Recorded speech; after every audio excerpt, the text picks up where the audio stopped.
Today I want to just recap a little bit of the conversation we've been having about personal bias, and I want you to spend some time thinking about how the conversation we've been having and some of the work that we did in class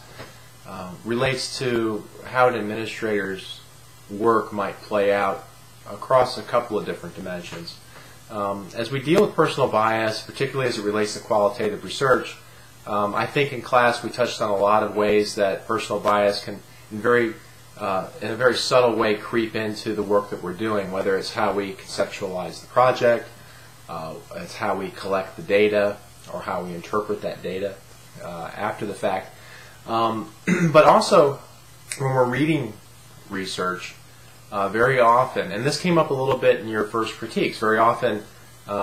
you'll already have a disposition towards what you think works, and that can come from things that you've learned in class. It can come from other things you've read, but more often it comes from experiences that you've had, and so you start to develop as an educator some ideas about what the needs are of special types of children, or in certain grade levels, or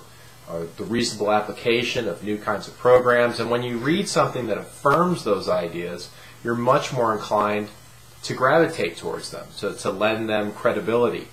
and to hold back on critiquing or holding the author accountable to the same degree that we've been teaching you to in this class. So the opposite is true.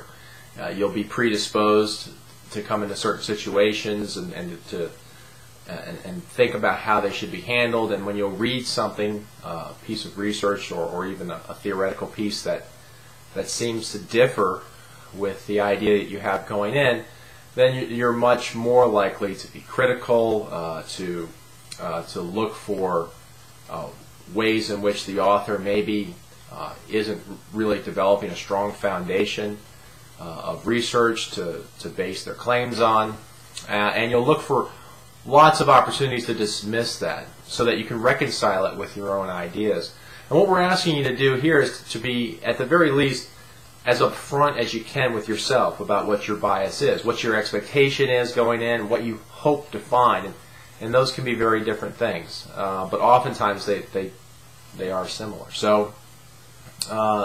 that's one of the main goals of thinking about personal bias as it relates to your research theme. But the other piece, and that's the application piece, is not just what I just described, the idea that as an administrator or an educator in the future, you might find yourself looking back, reflecting on the programs that you're running, comparing that to some research that you're reading, and then either dismissing it or accepting it, not based on its merits, but on your own preconceived notions. But also the personal bias that you bring into every day. So as a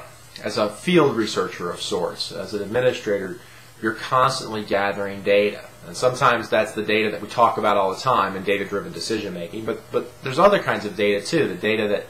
you gather when you just walk the hallways and you talk to children and you spend time popping into a classroom, observing a teacher maybe for a quick walkthrough.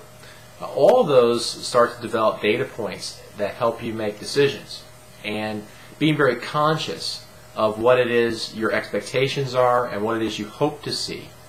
and how you're using that lens to filter the information you're getting can only make you a stronger decision maker and a more objective decision maker. So I'd like you to also think about it in that context as you move forward, and you take this little personal bias exercise and try to find ways to apply it to the work that we're preparing you to do.